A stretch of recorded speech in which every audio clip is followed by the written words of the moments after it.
Hello नमस्कार। स्वागत है आपका अपने YouTube channel topper mind academy में। तो आज हम लोग बायोलॉजी के थर्ड लेसन जिसका नाम है परिवहन। ऐसे कहा जाए तो ये पार्ट जैव प्रक्रम का ही है। एनसीईआरटी में जैव प्रक्रम में ही इस लेसन को पढ़ना है।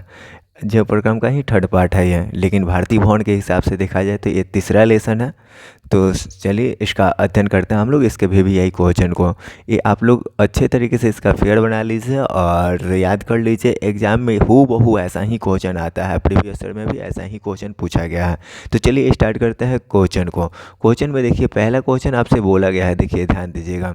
पहला क्वेश्चन कहा गया है कि परिवहन किसे कहते हैं। क्वेश्चन क्या है, परिवहन किसे कहते हैं। तो आप याद रखना है, यहाँ पे ध्यान दो।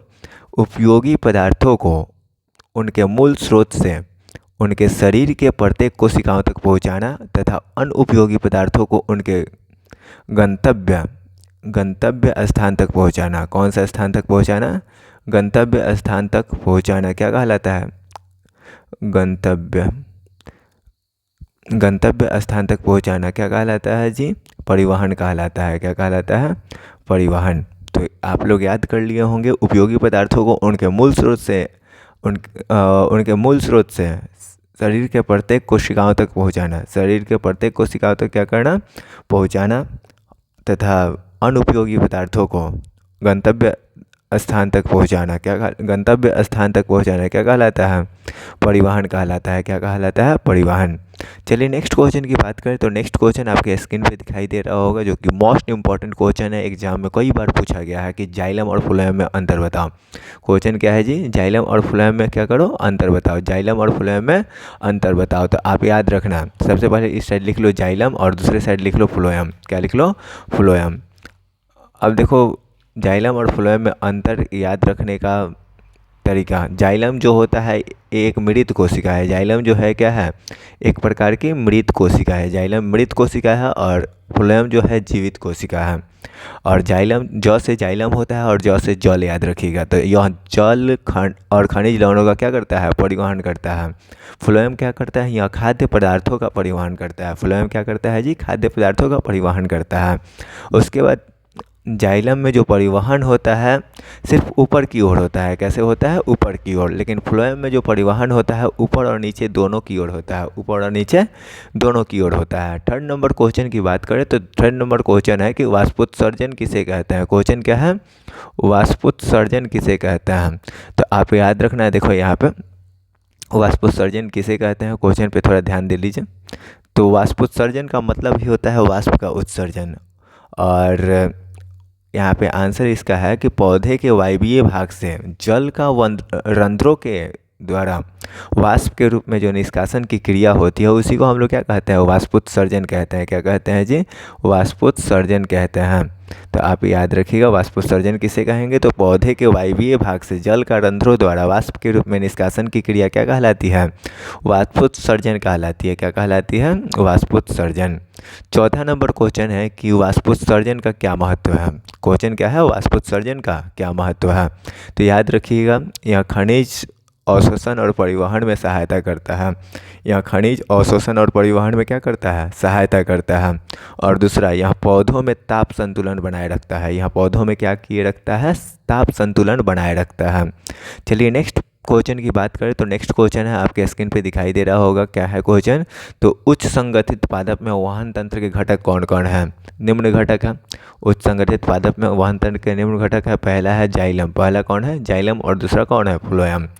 अब बात कर लेते हैं अगले क्वेश्चन की। तो अगला क्वेश्चन है कि पादप में जल और खनिज लवण का वहन कैसे होता है।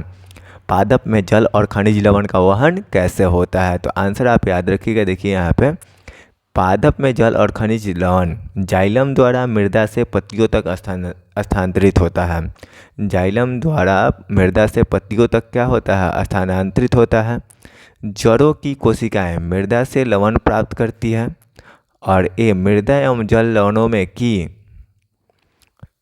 यह मृदा तथा जल लवणों के सांद्रता में, यहाँ पे देखो थोड़ा सा मिस्टेक किया है बच्चा। यहाँ ये मृदा तथा जल लवणों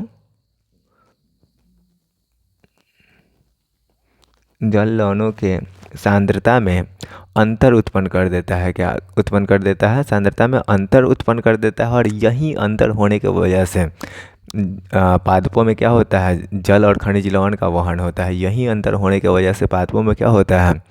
जल और खनिज लवण का वहन होता है। चलो नेक्स्ट क्वेश्चन की बात करें तो नेक्स्ट क्वेश्चन आपके स्क्रीन पे दिखाई दे रहा होगा। क्या है जी? उच्च श्रेणी के जंतु में वहन तंत्र के कितने घटक हैं? जो उच्च श्रेणी के जंतु होते हैं उसमें वहन तंत्र के कितने घटक हैं? तो याद रखिएगा, उच्च श्रेणी के जंतुओं में वहन तंत्र के 3 घटक होते हैं। पहला होता है रक्त, दूसरा होता है हृदय और तीसरा होता है रक्तवाहिनियाँ। क्या होता है? रक्तवाहिनियाँ। अगले क्वेश्चन की बात करें तो अगला क्वेश्चन आपके स्क्रीन पे है कि रक्त और लसिका में क्या अंतर है। क्वेश्चन क्या है जी? रक्त और लसिका में क्या अंतर है? रक्त और लसिका में क्या अंतर है? तो याद रखिएगा, एक और लसिका लिख लीजिए, एक और रक्त लिख लीजिए। रक्त में याद रखिएगा इसका रंग लाल होता है और लसिका जो होता है रंगहीन होता है।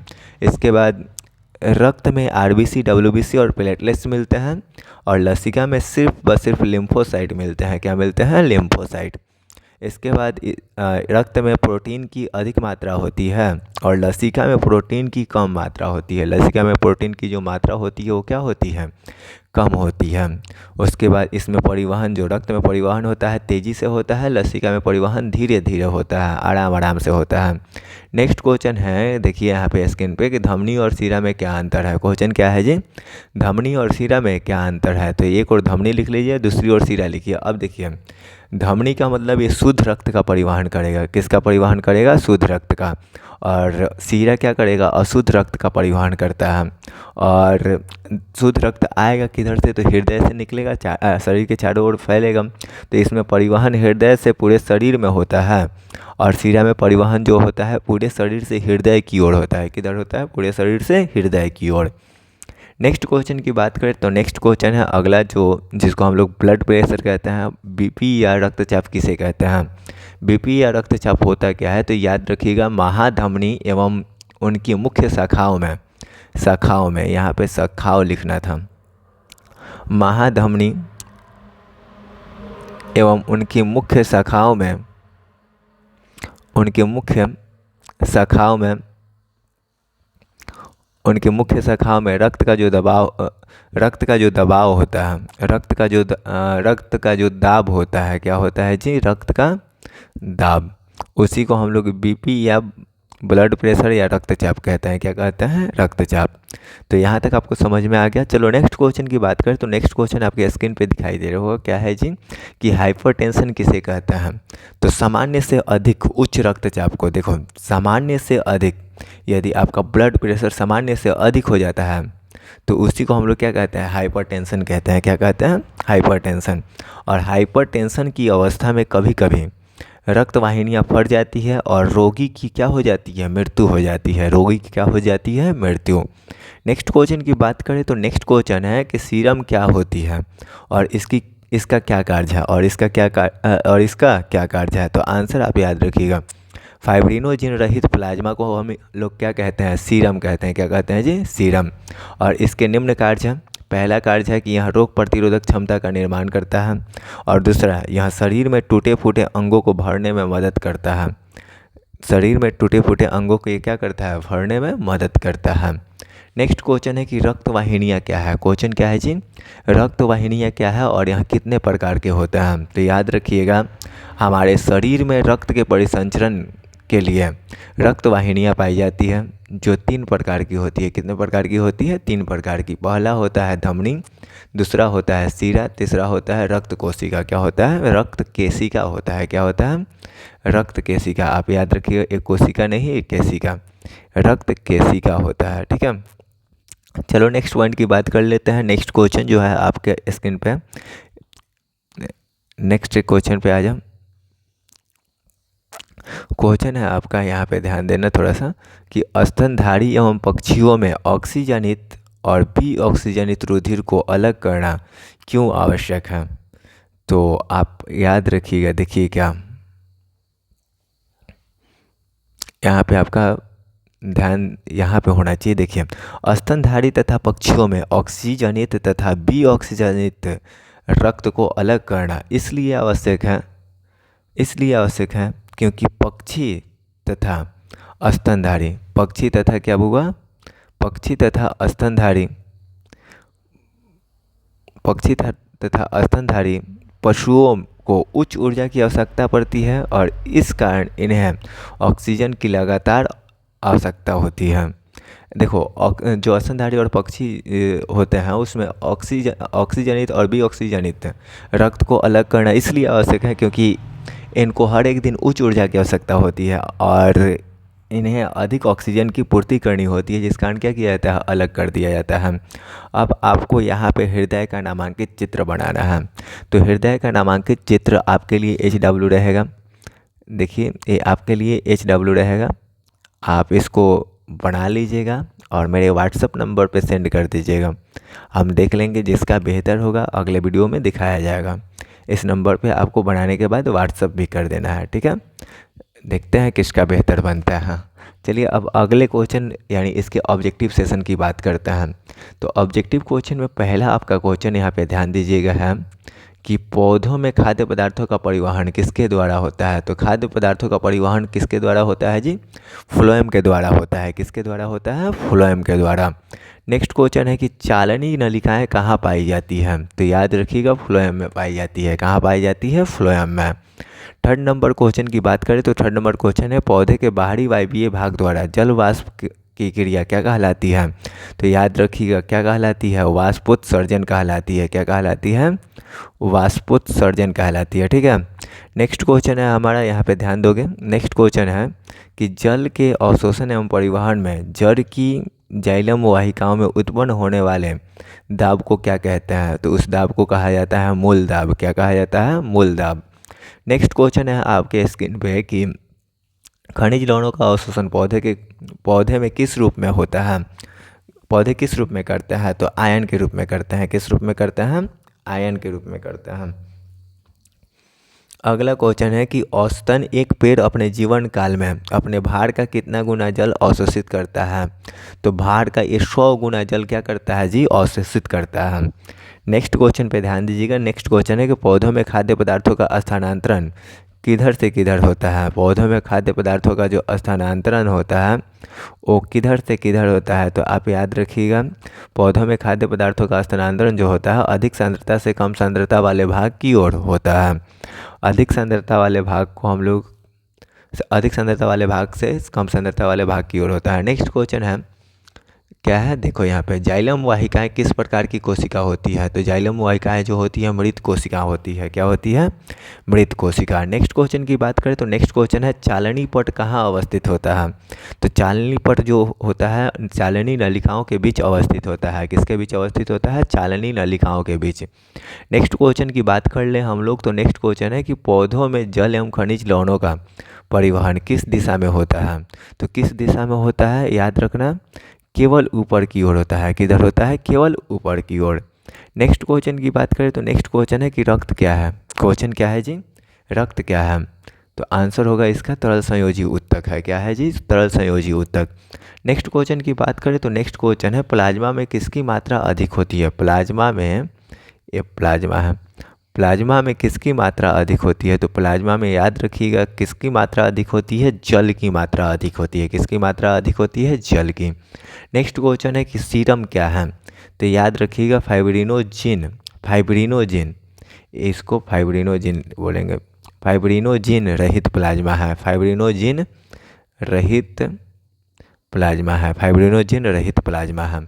चलो नेक्स्ट क्वेश्चन की बात करें तो नेक्स्ट क्वेश्चन आपके स्क्रीन पे है कि मानव हृदय में कितने कोष्ठक होते हैं। याद रखिए मानव हृदय में 4 कोष्ठक होते हैं। मानव हृदय में कितने कोष्ठक होते हैं, 4। अगले क्वेश्चन की बात करें तो है किसकी दीवार सबसे मोटी होती है। तो किसकी दीवार सबसे मोटी होती है, बायानीलय की। किसकी होती है जी, बायानीलय की। अगले क्वेश्चन की बात करें तो अगला क्वेश्चन पे हम लोग आते हैं सबसे बड़ा हृदय किसका होता है। तो सबसे बड़ा हृदय होता है ब्लू व्हेल का। किसका होता है जी, ब्लू व्हेल का होता है। किसका होता है, ब्लू व्हेल का। नेक्स्ट क्वेश्चन है ध्यान देना, एसेनोड क्या है। एसेनोड एक तंत्रिका ऊतक है। एसेनोड क्या है, एक तंत्रिका ऊतक है। नेक्स्ट क्वेश्चन है 18 नंबर क्वेश्चन देखिए, किसमें शुद्ध रक्त का परिवहन होता है। किसमें शुद्ध रक्त का क्या होता है, परिवहन होता है। तो धमनी और फुफ्फुस शिरा में। और जस्ट बाद इसके उल्टा क्वेश्चन है किसमें अशुद्ध रक्त का परिवहन होता है, तो याद रखिएगा किसमें होता है जी, शिरा और फुफ्फुस धमनी में। शिरा और किसमें, फुफ्फुस धमनी में। नेक्स्ट क्वेश्चन की बात करें तो नेक्स्ट क्वेश्चन है मानव का सामान्य रक्तचाप कितना होता है। तो मानव का सामान्य रक्तचाप होता है 80/120 mmHg। इसको ऐसे लिखेंगे 80/120 mmHg, ठीक है। नेक्स्ट क्वेश्चन पे ध्यान दीजिएगा। नेक्स्ट क्वेश्चन है रक्तचाप का सामान्य से अधिक हो जाना क्या कहलाता है। तो क्या कहलाता है जी, हाइपरटेंशन कहलाता है। क्या कहलाता है, हाइपरटेंशन। यहाँ पे आधा ना होगा, हाइपरटेंशन कहलाएगा, ठीक है। नेक्स्ट क्वेश्चन की बात कर लेते हैं हम लोग। तो नेक्स्ट क्वेश्चन आपके स्क्रीन पे ध्यान दीजिएगा। हम रक्त में प्लाज्मा कितना प्रतिशत होता है। तो रक्त में जो प्लाज्मा की प्रतिशत मात्रा होती है वो 55% होती है। और रक्त कोशिकाएं कितना प्रतिशत होता है, तो याद रखना रक्त कोशिकाएं होता है 45%। कितना प्रतिशत होता है, 45%। उसके बाद नेक्स्ट क्वेश्चन है हमारा कि रक्त को थक्का बनाने में सहायक कौन होता है। तो रक्त को थक्का बनाने में सहायक होता है फाइब्रिनोजिन। कौन सहायक होता है, फाइब्रिनोजिन। अगले क्वेश्चन पे हम लोग आते हैं और है कि ऑक्सीजन का वाहक कौन कहलाता है। तो ऑक्सीजन का वाहक कहलाता है हीमोग्लोबिन। कौन कहलाता है, हीमोग्लोबिन। अब नेक्स्ट क्वेश्चन की बात करें तो नेक्स्ट क्वेश्चन आपके स्क्रीन पे है कि किसके कारण रक्त लाल दिखाई देता है। तो याद रखिएगा हीमोग्लोबिन के कारण। किसके कारण, हीमोग्लोबिन के कारण। अगला क्वेश्चन है कि महाधमनी चाप कहाँ से निकलती है। याद रखिएगा बायां नीलय से निकलती है। कहाँ से निकलती है, बायां नीलय से, ठीक है। नेक्स्ट क्वेश्चन है हमारा, देखो यहाँ पे स्क्रीन पे क्वेश्चन है कि रक्त परिवहन के दौरान हृदय में रक्त का भरना तथा पुनः उसका बाहर निकलना क्या कहलाता है। तो क्या कहलाता है जी, यहाँ पे देखो क्या कहलाता है, हृदय चक्र कहलाता है। क्या कहलाता है, हृदय चक्र कहलाता है, ठीक है। नेक्स्ट क्वेश्चन की बात करें तो नेक्स्ट क्वेश्चन है हमारा, देखो यहाँ पे स्क्रीन पे कि हृदय कहाँ स्थित होता है। याद रखिएगा हृदय स्थित कहाँ होता है, वक्ष गुहा में बायां ओर। वक्ष गुहा में किधर, बायां ओर। कुछ लोगों का राइट साइड होता है। चलिए नेक्स्ट क्वेश्चन की बात करें तो है सबसे अधिक कोष्ठक किसके हृदय में पाया जाता है। तो याद रखिएगा काकरोच के हृदय में। काकरोच किसके हृदय में जी, काकरोच। कॉकरोच के हृदय में सबसे ज़्यादा हृदय कोष्ठक पाया जाता है, याद रखना। या तिलचट्टा उसको हम लोग कहते हैं। 13 को हृदय कोष्ठक होता है, ठीक है। अगला क्वेश्चन है खुला रक्त परिसंचरण तंत्र किस में पाया जाता है। तो किस में पाया जाता है जी, तिलचट्टा में पाया जाता है। किस में पाया जाता है, तिलचट्टा में। नेक्स्ट क्वेश्चन है कि एक वयस्क मानव में कितने लीटर रक्त पाया जाता है। तो आप याद रखिएगा कितने लीटर रक्त पाया जाएगा, 5 से 6 लीटर। कितना लीटर, 5 से 6 लीटर। तो सो गाइस ये वीडियो आज का जो था हमारा परिवहन लेसन का था, इसका एक अच्छा सा फेयर बना लीजिएगा। और मेरे सब्सक्राइबर्स से निवेदन है कि इस क्रैश कोर्स को आप रेगुलरली कीजिए और फेयर बनाने के साथ हमारे इस नंबर पे व्हाट्सअप कर दीजिए ताकि हम देख सकें कि कितने अच्छे तरीके से आप क्या किए हैं, फेयर बनाया है, ठीक है।